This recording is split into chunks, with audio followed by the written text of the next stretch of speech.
Thank you. Thank you. Thank you. Thank you. Yo, anyways, my name is Philip Henderson. I'm from Southern California. Southern California in the house? Yeah, okay. That's right, San Diego. Yeah. Um, I put this here because it says if you want to travel fast, travel alone. I don't travel fast. I was alone, but I wasn't really alone. Next slide, please. But if you want to go far, you go together. I've always had people with me. I've always had a community, but it didn't come easy. A lot of people know me as the leader of Full Circle Expedition, which was a Everest expedition last year, which was the first all-black team to summit Everest in, in history. Um, my life didn't start by saying I want to go climb Everest or be a leader of an Everest expedition, but I was tied to it in a sense, simply because of when I was born. Um, I was born in 1963, before a lot of people here were even thinking about being born. But I was born into a world of, just 4 months before I was born, the first American expedition had summited Everest in 1963. But 4 months, actually 4 days after I was born, was the March on Washington. So I was really born into civil rights, into that era. First year, 8, 9 years of my life, this is what it was. It was church, community. My community was all black. The school I went to was all black, except you can see on there was one white person in my class. But in 1972, my father was literally allowed to buy a house. And that's kind of where things changed. Next slide.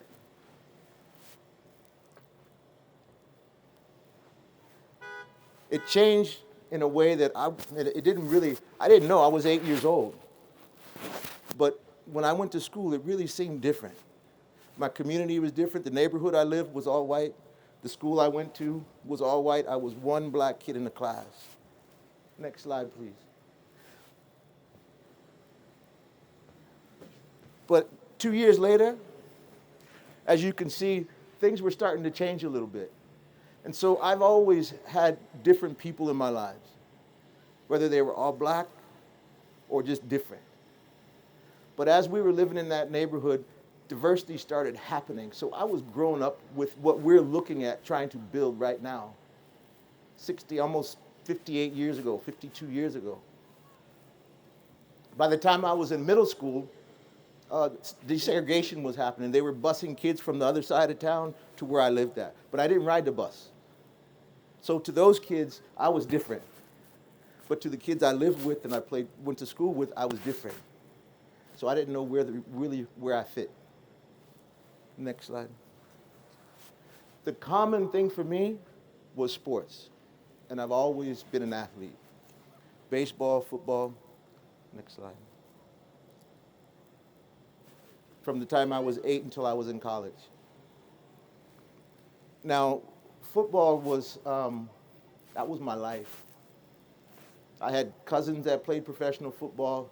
I was on my way to a 4-year college, a 4-year scholarship, actually 2 years because I was in junior college at the time. But this was the last time I would wear a football uniform there in the red and black. I had an injury in a game. I fractured a vertebrae in my neck. And I laid on the ground, paralyzed from the neck down. For the next year and a half or so, you can keep it there, yeah. For the next year and a half, I was disabled. I didn't do anything. I couldn't go to school. I couldn't work. I could just sit around and picked up bad habits, smoking, drinking, watching TV, things like that, because I was depressed. I didn't know what to do because football was my life. So I had a lot of time to think because I had this life-changing experience. And about when I was about 8 or so, my uncle took me fishing.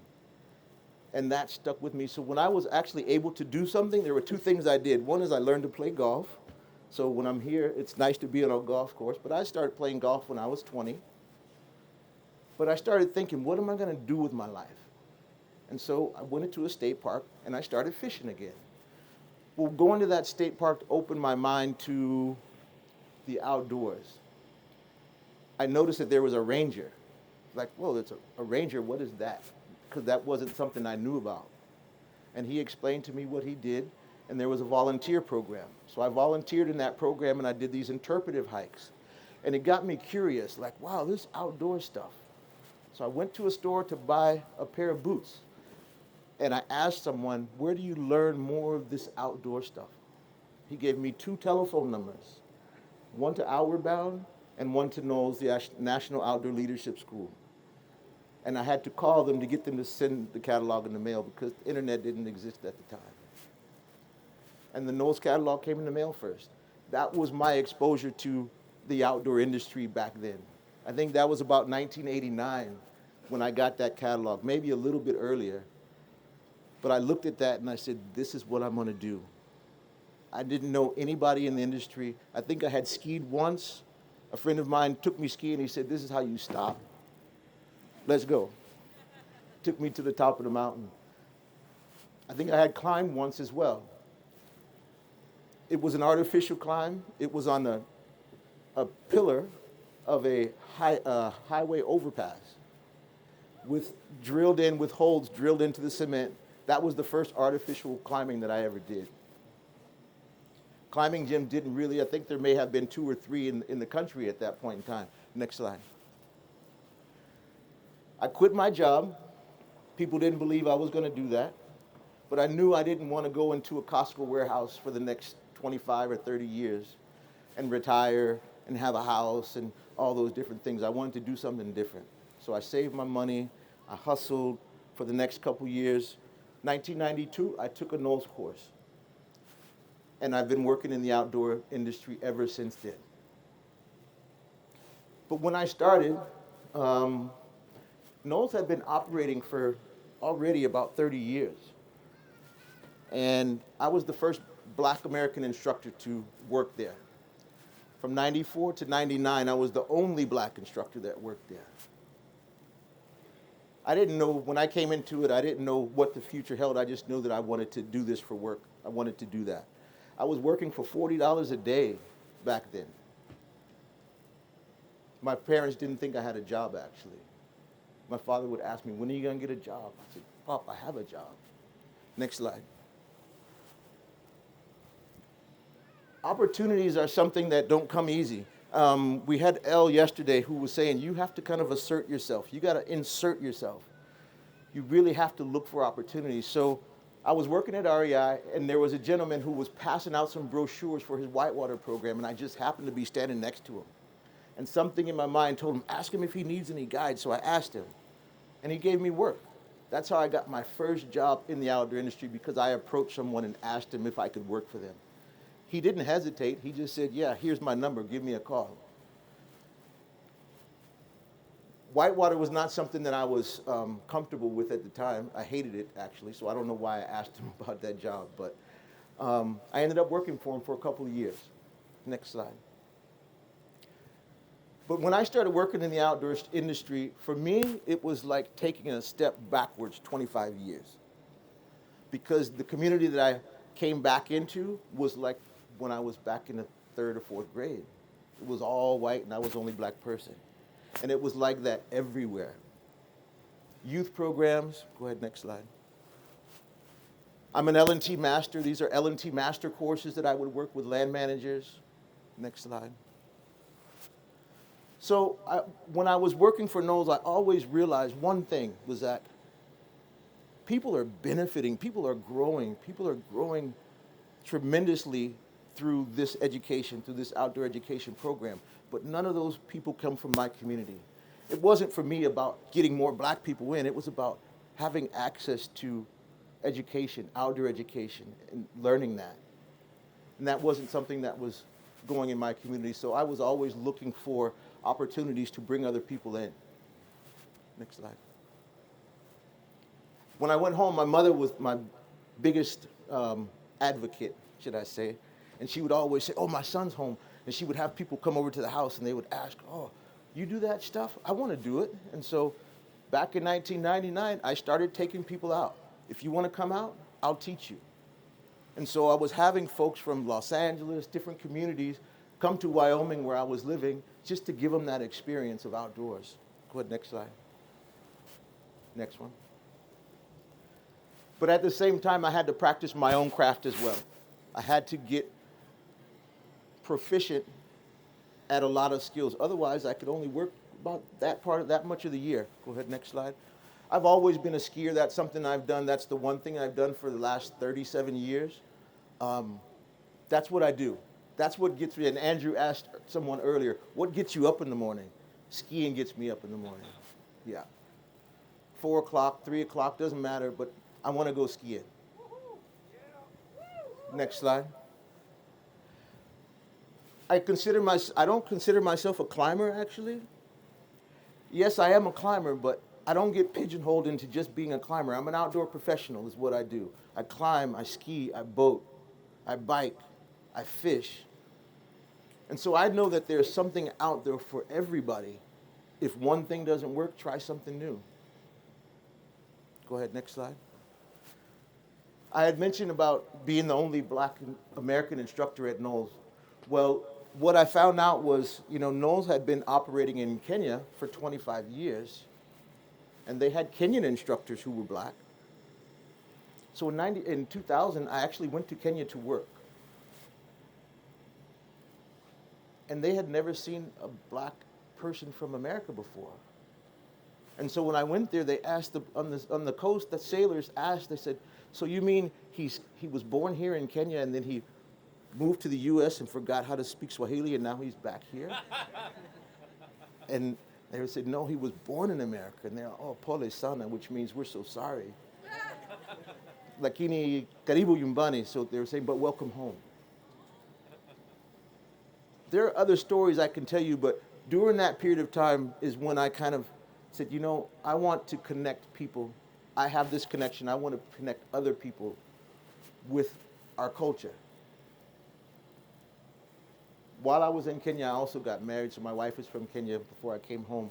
But the biggest thing is I was working with land managers. I was working with porters and guides on Mount Kenya and Kilimanjaro as training. Next slide. This was Kilimanjaro in my first trip in 2000. And you can see along the top there, there's a lot of snow on that mountain. That was in 2000. I just recently came back from Kilimanjaro 2023. Most of that snow is gone. Next slide. And the next one. My high altitude training started on Mount Kenya and Kilimanjaro. But then I went to Denali as well. And again, it's about opportunities. The same way that I asked someone for a job in Whitewater, someone else provided an opportunity, someone that I worked for, and he said, man, you're solid. If you ever want to work in Alaska, just call me. So I had some time. 2005, I got the opportunity to guide in Alaska on Denali. All of that kind of built me up. I had high altitude training. I was an educator. I had been to Denali as well. And then I met someone, and his name's Conrad Anker. I didn't know who Conrad was when I met him, actually. But I said to him, I would love to volunteer for your Khumbu climbing school. And Conrad was like, yeah, man, you're in, let's go. So 2006, I went to this little village in Nepal, Fort Say. Next slide. Where the Khumbu climbing school operates. Now, the climbing school was started to help train Sherpas because they have a higher mortality rate than Western climbers. And that program, which was to increase the safety margin of Nepali climbers in a community environment. To me, that sounds like an affinity group. That sounds like what we're doing here, building community for folks to actually learn and build that foundation. So this gave me, I didn't have students that looked like me. I didn't have instructors that looked like me working in the United States. But when I went to Nepal, I was appreciated a little bit more. My students in Nepal, some of them had been to Everest 9, 10 times. They had never seen a person as dark as me teaching them something, and they didn't have very many skills. And that's what I brought to the table, and Conrad recognized that. I went back, and I kept going back, I kept going back. I went to Nepal 5 times. Keep the next slide. They became family. But I also wanted the Nepalis and Sherpa folks to know me as more than a climber. I wanted them to know me as well, at the time I didn't have a child, but I wanted them to know me as a husband, as a friend, something other than a climber. But when I went to Everest the first time in 2012, I worked with folks that I had helped train. Some of those folks I had given scholarships to take a NOLS course. They had come to the US, stayed at my house. So they know me, they remember when my daughter was born. I know their children in Nepal. I know their families and so on. And I had been with them on the mountain. Next slide. This was that famous crew. So again, it's about building community, and my community being built was Conrad. It was Jim, the guy who gave me the first job. It was Colby. And as things kept moving forward, Sam Elias is on this trip as well. Sam was my teammate here. Next slide. But after Everest, yeah, it's up there. It's like the ultimate. People go to Everest, that's the last of, that's the ultimate for them. It's the culmination of their career. For me, I went to Everest the first time, and a month later, I was back to teaching youth how to fish, how to cook fish, and introducing them into the outdoors. That's always been something that I want to do, is because I don't want to be the only one. I want that to keep going. Next slide. But I actually started at home. When my daughter was born, I realized that, my life's got to change. I didn't want her to have a different life than I had. I didn't leave the country until I was 39 years old. I didn't ski and all those things until I was over 27. My daughter was on skis when she was 1. Next slide. We spent time in Chile, and I learned something about children in that they watch everything you do. They learn just by watching. And I remember my daughter asking me one day, she's like, "Daddy, I want to go fly fishing." I had taken her fishing, and she had a fly rod in her hand, but she was on the bank. And I asked her, "How was your fishing?" She's like, "Great, but I want to go fly fishing." Like, "You just did." She's like, "No, I want to stand in the water." So I let her stand in the water. Found a place for her to fish. But she was 6 years old at the time when she was fly fishing, when she started. And I noticed that she was watching everything that I had been doing. And she was a pretty good fisher person at that time. Next slide. So I was doing what I need to do with my own family as well as outside the family, bringing people into the outdoor industry and giving them that experience. All of the things that I had done previous to that is what led to this next expedition, Full Circle Everest expedition.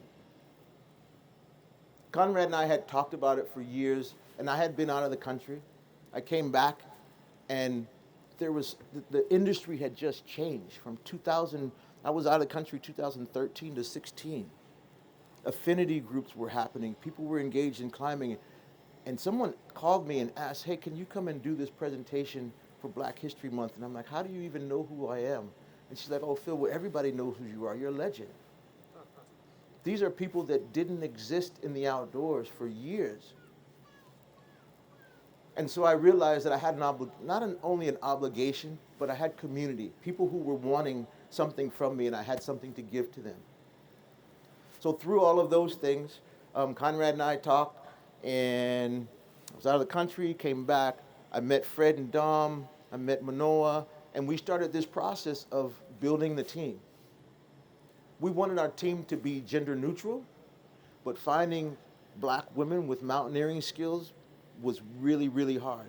But because I had been on Denali in 2013, when the expedition Denali was there. I met a couple of other folks.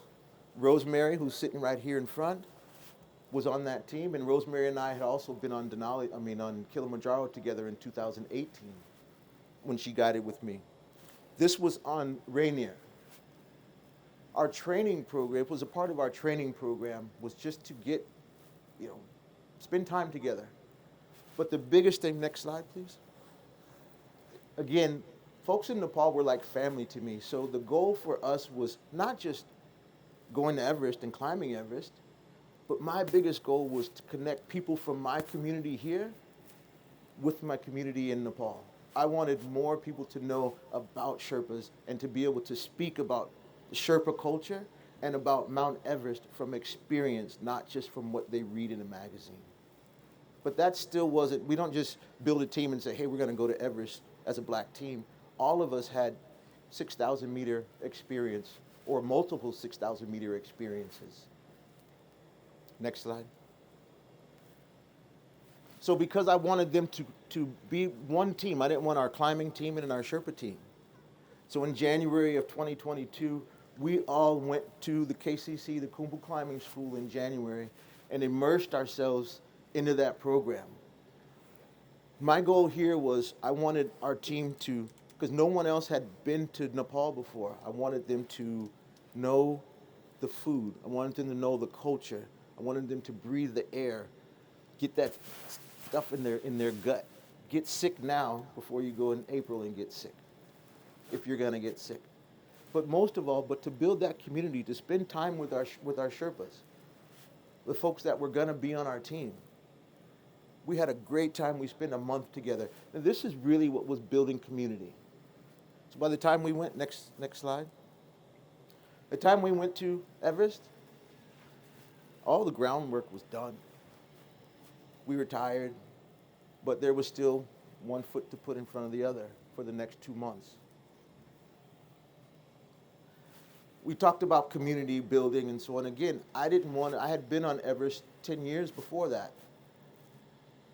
And I wanted more people. The reason, this is the biggest statistic that we pulled up. When we started this expedition, we had known of 6 black people around the world who had climbed Everest. Just 6, not Americans, but 6 people around the world. And as we started moving down this line, another one came out, another one came out. By the time we went to Everest, we had known of 11 black people around the world who had summited Everest. 11 out of 10,000. It's less than 1%. The climbing community right now, black people and the African Americans in the climbing community is 1%. So we wanted to change that. But really, again, the goal was to change how we speak about Everest, how we speak about Sherpas, but we wanted to change that number as well. So in May 12th of 2022, 7 of our team members summited Everest, which took that number from 11 to 18 in one expedition. Next slide. Some of these, again, it was about opportunity, and the reason why I have these pictures here is because I think one of the biggest opportunities we had was high altitude camera person. There were no black high altitude cinematographers or camera folks that I knew of before 2022. And one of our teammates, Evan, who had never been out of the country, he'd only climbed and snowboarded in Colorado, got the opportunity to go to Everest and produce these photos. And he summited as well. Yeah. Next slide. Go ahead, next one. Cool. This was our 11-person team from here. There were 8 of us, 8 guys and 3 women. Next slide. This was our team. We were a total of 32 people. So 11, and then we added 21 folks. Half of them I knew from previous expeditions or being in Fort Say. One of them had been on our previous expedition as a cook and was our cook again this time. Next slide. So for me, it's always been about community and family and getting more people to engage in the outdoors. And again, there's always something you can do. We talked about it. It doesn't have to be the extreme. And people will hear me say this all the time. I don't care if it's sitting on a park bench, bird watching, or Everest. Anything in between that. If you want to get outside, get outside. We'll help you do that. That's the kind of community that we need.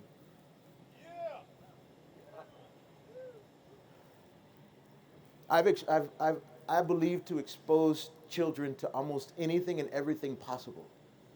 Someone said it earlier. It's like, just expose. You never know what's going to happen. Bring somebody in the door, expose them to something you never know where it's going to lead to. That's what happened to me. I was in a box, and that box was football, baseball, and other things. And you hear this all the time. People say, "Oh, let's think outside the box." Well, I had an injury, and that injury allowed me to actually live outside the box versus just thinking outside of it. And that's what I've always done since then. I've lived outside this box that society puts us in. Next slide. Why are we here? We're here to support the Memphis Rock community, to give them opportunities to experience something different. My relationship with the folks at Memphis Rock started a couple years ago, but I've been there twice. And just this year, just a month ago, this photo was at my house in Colorado, where I brought folks out from Memphis to just camp.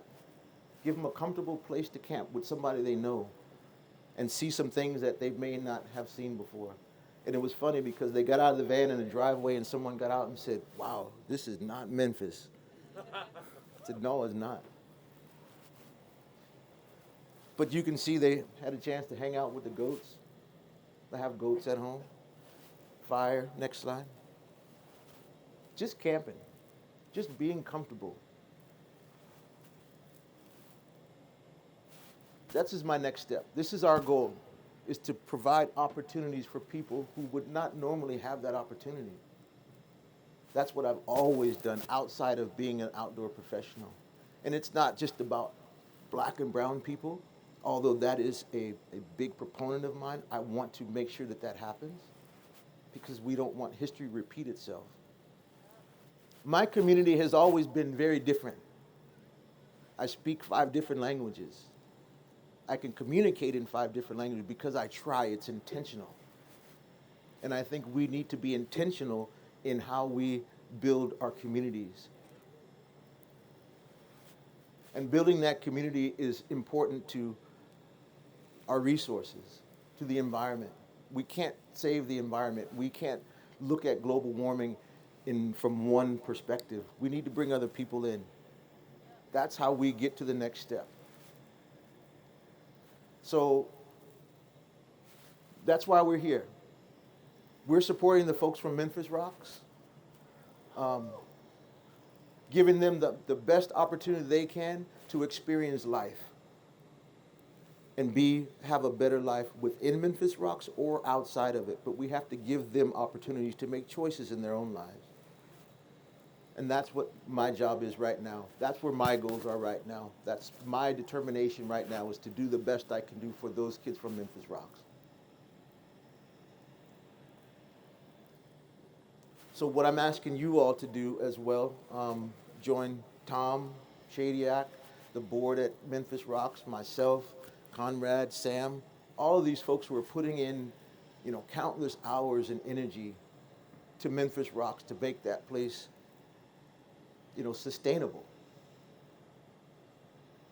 So thank you all for coming out and supporting this event, listening to me talk for a few minutes, listening to my music. I hope that music is sinking in your mind right now.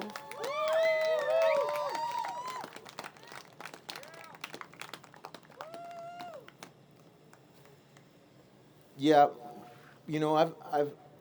I've had a good life. I'm blessed. It wasn't something that was planned. I just kept going with opportunities.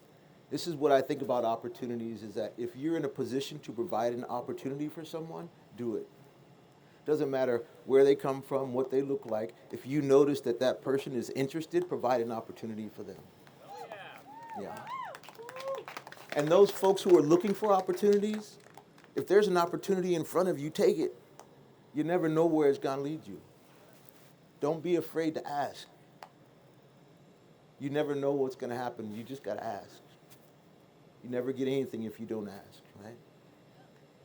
So they say that good things come to those who wait. Bullshit. Good things come to those who work for it, who work hard and seek opportunities. Thank you.